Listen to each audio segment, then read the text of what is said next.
Start from the end of Wasim's beautiful talk, and then talk about a different topic, but still on making connection between theory and experiments in cold atom systems. How do I change page here? Oh. These keys don't work. Oh, they should. Yeah. Okay.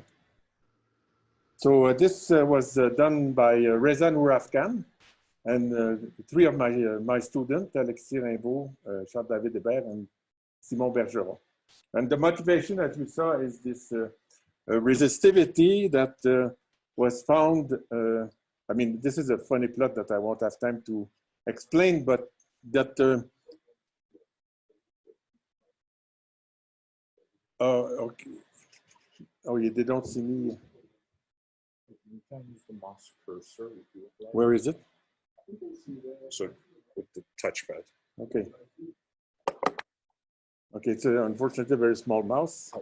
There might be a way to make it a bit bigger. Like if you go down to this corner.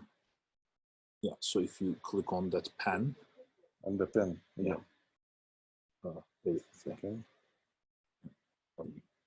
Nothing happens. So perhaps right click. I'll let you do it. I'm not good with Macs either, so do left click or right click now?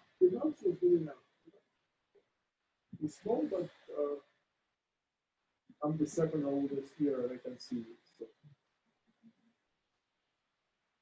Okay, highlighter, would that be that? No, right? Just use the mouse. Okay, shall we? Okay, okay. Let's do that. Okay, so it's found that resistivity is linear in many correlated systems. Where is my mouse? I don't see it. Okay. There it is. Okay, and that the scattering time that's deduced using this Drude formula is related to KBT. So let's say in cold atoms and high temperature, you've seen this plot. So the blue line is the calculation with finite temperature Lang's method, and the one that disagrees with experiment is dynamical mean field theory, which, as you know, is very unusual in this conference, right? And it's very dangerous to say. So first must be an error with the calculation. So we go back. There many people have looked at this this problem. So is there a kink, as we find here? Well, in fact, there is. I mean, this is a beautiful paper by Antoine and Gabi and the group, and you see that the resistivity does have a kink like we find here, and it has this linear temperature dependent. Oh my goodness, this is the worst. Okay, and this is what Edwin will tell us after in the next talk about these calculations from the Stanford group. So what can be the source of the disagreement? Well, it's very hard to, I mean, to blame it on anything else, but you see the mouse disappears when I try using it. I'm sorry, I'll just use the pointer. Let me try this. I'm sure you can guess where we'll go. So the vertex corrections that are absent in the dynamical mean field theory. Okay, can you try this one second? And, no, the thing is that as soon as I stop, oh no, okay, it stays. Okay, this one stays. So you see all the methods agree for what is the local self-energy. And if you look at the numbers here, the first nearest neighbor self-energy is much, much, much smaller. And so from this, you would say that vertex corrections are small, but in fact, how do I change page? Okay, so, but in fact, I don't have time to discuss this in detail. You can ask questions, but the group by Vucicevic and company have argued that the origin of the problem is vertex corrections. There's another method that you can use to compute resistivity in a funny regime. It's I mean, two particle self-consistent method should not be valid in this regime. The mouse is frozen. Yeah. So And you see that these are the experiments, these points there. And this is the result of the dynamical mean field theory. So with two-particle self-consistent approach, we get the wrong slope. It's not expected to be accurate in this region, but the point is that when we put vertex corrections, we don't see any difference. So that's still an unsolved problem in this area, I would say. You don't want to change page.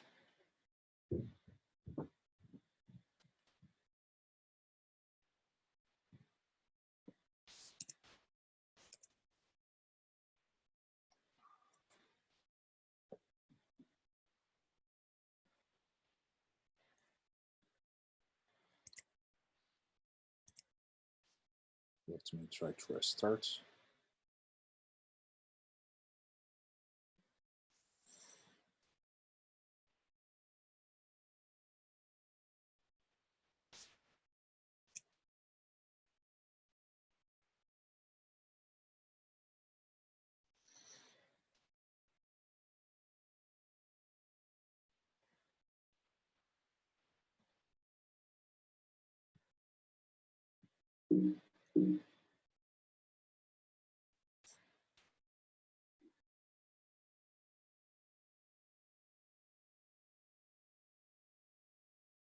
Okay, let's try once again then.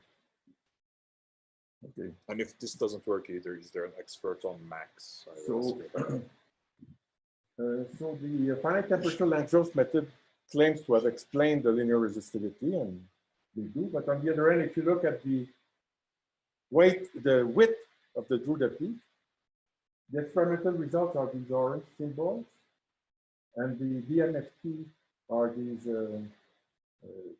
green symbols, and finite temperature Lanczos method is this. So people are going to say that they have measured this, the altitude in the peak. Okay, you remember there was this hydrodynamic equation. Yes. So this gamma comes from the hydrodynamic equation. So you can think of this as the relaxation rate. It's indeed extrapolating to say that it's the Drude wave. Okay. Okay, so the conclusion is that not everything is explained in this experiment, and we need to work out a little bit more of the theory. Now, the perspective about this linearity, here I would like to point out that the magic angle bilinear graphene, the result of our quoted for linearity temperature, are in fact, this temperature is of the order of the Fermi energy. So these are really high temperature experiments, whereas in condensed matter, we're usually interested in very low temperature of that scale. So these are results on Q rates, and this is the plot I showed you before. KBT is much less than the Fermi energy. So are there models that give that at low energy, low temperature? Yes. I mean, for example, there's this modified upward model with long-range interactions. Excuse me. Yes? Please say it's closer to the microphone. Yes. Okay. I tried to speak loud. Then there's this SYK-like model that's similar to the MFT at high temperature that was solved by Antoine Olivier and company, where they put some random Heisenberg exchange, and they get this phase diagram, and at the quantum critical point, they get a linearity of the resistivity at low temperature, and then other similar calculations there. And then this is the group of Cornell with Unakim, where in SYK models, again, they find the linearity. I mean, this is plotted in a way that shows that the slope does not change very much with temperature. So back to high temperature. Why do we have a linear temperature dependence? Well, Wassim explained that earlier. And it's not because of scattering. I mean, the conductivity by Nernst-Einstein relation is proportional to compressibility times diffusion constant. And you saw the experimental results. The diffusion limit is consistent with the Mathieu-Rigel limit, which says that the mean free path can be shorter than the atomic distance. And the compressibility as this shape. So there's a saturation here, and then the compressibility is this way, and they have some funny behavior that is far from their asymptotic limit, but nevertheless, the product keeps the linearity. So in the general case, this is the expression for the conductivity in the Lyman representation. Yeah, in the Lyman representation. So I would just, I mean, this was noticed by a number of groups that when the temperature is larger than the largest energy, let's say the bandwidth or U, then all the temperature dependence drops out from this. So it's just proportional to these matrix elements. And this prefactor has nothing to do with the scattering rate. It's related actually to detail balance. So that's another way to get this linearity and resistivity. Okay, now I want to switch topic. Talk about entanglement, entropy, and mutual information near the Mott transition. So it was done by Kathleen and Giovanni at the Royal Holloway, Patrick Simon at BNL, and David Poulin in Sherbrooke. So we know, you know this this phase diagram for on cluster dynamical mean field theory, 2 by 2. You get this first order transition. And here we have the so-called Widom line that is a crossover, which here it's just calculated using the inflection point of the dependence of the double occupation on U. So this was motivated by experiments on cold atoms that measured entropy and short range correlations in the two-dimensional Hubbard model. So what we will look at are the first order nature of the transition, universality class of the endpoint, and crossovers emanating from the endpoint. So the techniques that I'm going to show now have been used in the context of quantum critical or finite temperature critical points by a number of people, but never in the context that I'm going to describe. So first, let me talk about single site entanglement entropy. What is that? Single site entanglement entropy for fermions is described as follows. You get a subsystem, let's call it subsystem A, which is obtained by tracing over the rest of the system. That gives you the so-called entanglement entropy. How can they measure that, and how can we compute this? Well, here the density matrix is in the occupation number representation is just diagonal.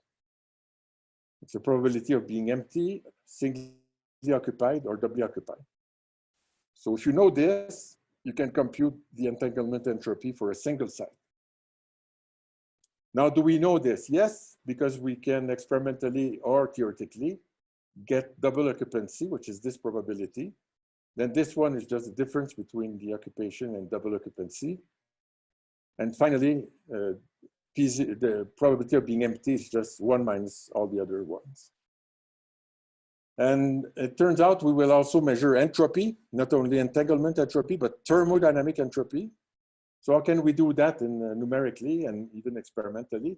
It's using this Gibbs-Duhem relation.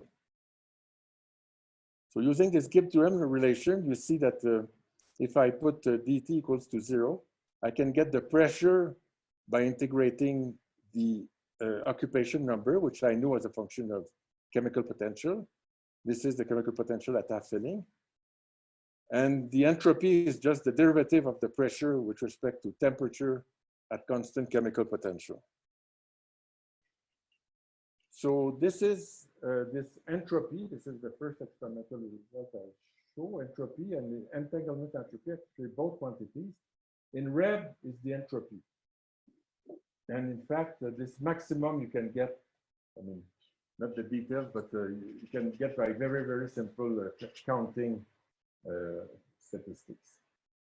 So the theory is the open circles, and the experiment are the red points. The temperature is very high, 1 in units of T. And the entanglement entropy, so U is 8.2 here. The entanglement entropy is the blue symbols. And again, the filled one are experiment, and the calculated one are the filled symbols. Okay, so now let's lower the temperature somewhat. It's inaccessible to experiments for now. The first thing you see for single site entanglement entropy, you start from log 4 at u equals 0, and or roughly log 4, and you end at log 2. So that's not a surprise. But on the other end, you get some sort of inflection point here, right? So what happens to this inflection point as you keep decreasing temperature? So here we plot the blue curve again, and this is a blow up of this region. And now what you see is that you have a first order transition when the temperature is low enough, and that's just the Mott transition. Now, if you take the derivative of the single site entropy with respect to U, well, it depends only to double occupancy. And we know that double occupancy scales like U minus U critical to the 1 over delta. So this derivative scales like U minus UC to the 1 plus delta. So if we draw now this inflection point in the single site entanglement entropy, we get the blue result, which as you see is very close to the other crossover that I described. So the so-called Widom line. So to summarize what I have to say about single site entanglement entropy, we can see in the single site entanglement entropy the Mott transition, the critical exponents, that's usually not the case in the other circumstances, and the associated high temperature crossovers without knowing the order parameter for the transition. So the entanglement entropy, or one site, is supposed to encode all the correlations between one site and the rest of the system, but there's another way to describe that. That's called mutual information. So what is mutual information? Take the entanglement, entanglement entropy for system A and for system B. So there's a region where, which is common to both subsystems.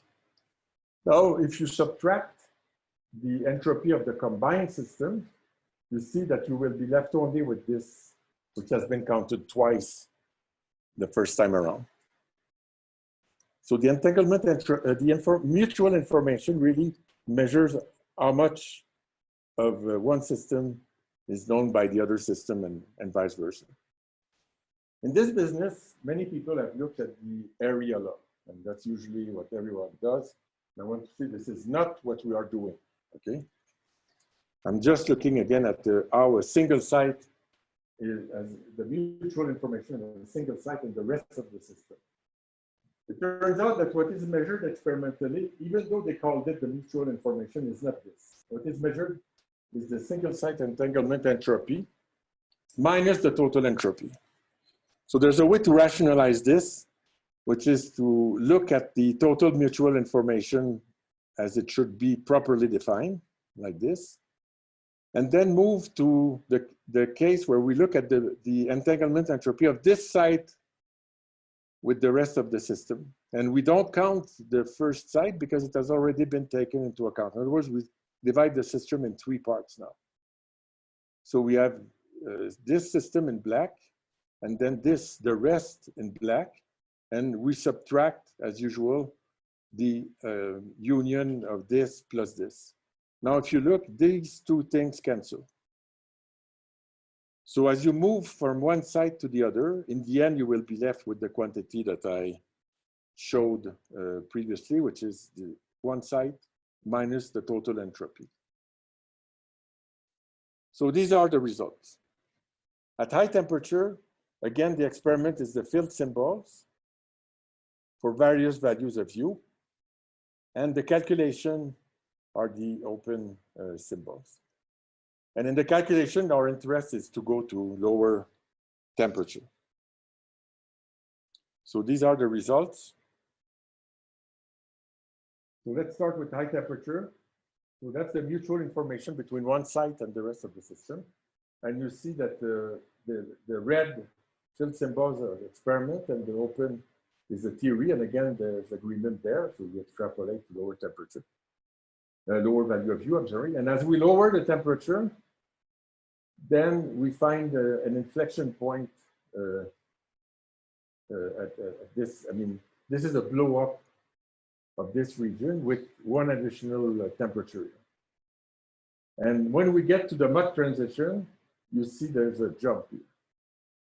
Now you may be surprised by one thing, which is that the mutual information in the insulator at the transition is larger than the mutual information in the metal. That's surprising, no? Because the metal, the states are extended.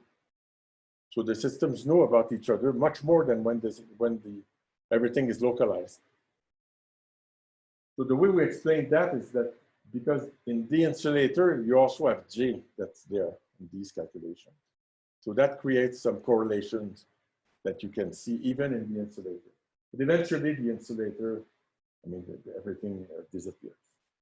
And that's the entropy in the metal and then in the insulator.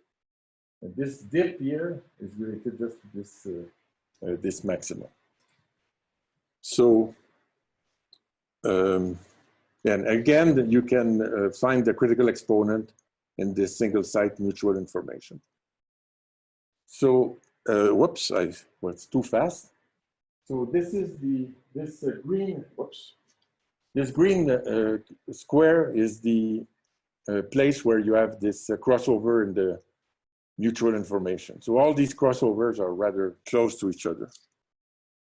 So again, in the quantity that we call average mutual information, we see the mud transition, we see one critical exponent, and we see this associated high temperature crossover without knowledge of the order parameter. Now I have one thing to say, which is that one caveat is that all these calculations were done on the square lattice. And on the square lattice, at low temperatures, you won't see the mud transition, you would see antiferromagnetism.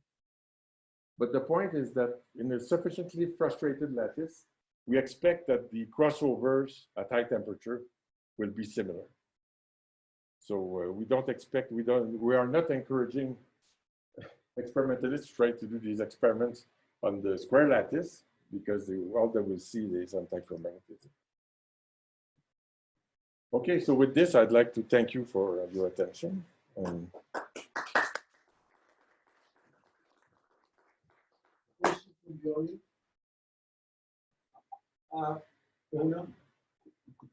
Go to the podium. So I have a question about this this part on entanglement entropy and the mutual information. So it's really nice you can do the calculation and so on, and see agreement with experiment. But so my question is, entanglement entropy or mutual information is new type of measure. And there are a lot of old problems on measures that have been around for a longer time. How does this entanglement entropy investigation give us new insight? So the new insight, as I said, is that you see all these things related to first order transition and to exponents and to crossovers, without knowing what's the order parameter. I mean, and in this entanglement entropy and mutual information, in principle, you have all the correlations. So that's one thing. And then the other thing is that the importance of this Widom line that we've been emphasizing for all sorts of other crossovers is the same for this quantity. In your slide, you had experiment and experimental point in the mutual information, only one, but no, the previous one. Can you repeat the question? Yeah, the question is, I saw in one of the slides on the mutual information that there was there was something about the experiment. How is that measured? So the experiments, as Wasim showed, they can measure double occupancy by just looking at the system. Yes. If you know double occupancy, you know the full density matrix for single site. Yes, but that's the entanglement entropy. That's the entanglement entropy. You also have for the mutual information. Mutual information was the entanglement entropy minus the total entropy. I see. So you also have to measure. And the total entropy, they also have to measure. And the way they measure it is really with using this Gibbs-Duhem relation. So every single point I have shown at half filling must be obtained by calculating all these points that are there, because you need to do some integral to obtain the entropy. So yeah, so to get 1 point on the curves that I showed, you need all these points there. Now let's go to the metals. Yes, André-Marie, very nice talk. I have a question about this mysterious discrepancy at high temperature between FTLM and the DMFT calculation. So am I correct that the two possibilities is either that for some reason the vertex corrections are important, even in that regime, and so that DMFT is more accurate for thermodynamic quantities but less for transport, or the other possibility is that this is a finite size system question with respect to FTLM. Can you clarify what you got from TPSC when you compared with and without the vertex corrections at high temperature? Well, first, regarding FTLM, if you read the paper in detail, they have done lots of check for finite size effects. So they claim that it's not a finite size effect. Now, for the other question about TPSC, it's a method that should work only with up to intermediate coupling, intermediate interaction strength. Yes. But in fact, when you're away from half filling, and that the MUT physics is less important, you may expect that TPSC is not so bad. And in fact, it does reproduce the linearity, but the slope is wrong by a factor of 2. In fact, just as an anecdote, in the experiment, at the beginning, we had perfect agreement with the experiments, but then the experimentalist told us, oh, by the way, we just noticed a factor of 2 mistake. So anyway, so there's no agreement between theory and experiment on this. No, now, but my more specific, most specific question is, if you do TPSC at high temperature and compare the results of the bubble to the full results with vertex corrections, do I understand correctly that they are identical? Yes, you can see here, you see these bright spots are without vertex corrections. Okay. And the vertex corrections are very long to compute, so we cannot get them for all temperatures. But if you look at this point, which is sort of purple, and this point that's purple, and this point that's purple, they're all done with vertex corrections. And you see they line up really with the rest. There are some questions that were asked in the Q&A section of the Zoom. So maybe, Turan, you would like to read them out loud? Sure. So we have 2 more questions. The first one is from Paul Warm. Thank you for the beautiful talk. When calculating the vertex corrections to optical conductivity, were there any restrictions to a single channel in terms of 2-particle reducibility? In the finite temperature Lanczos method, they included all the channels. Yes, in the sense that it's just they just compute the full current correlation function with all the intermediate states, so that includes all the channels. And the other questions from Larry Belfiore. Is your entanglement entropy equal to the Boltzmann lattice entropy or Shannon information entropy? This Entropy that I call the S,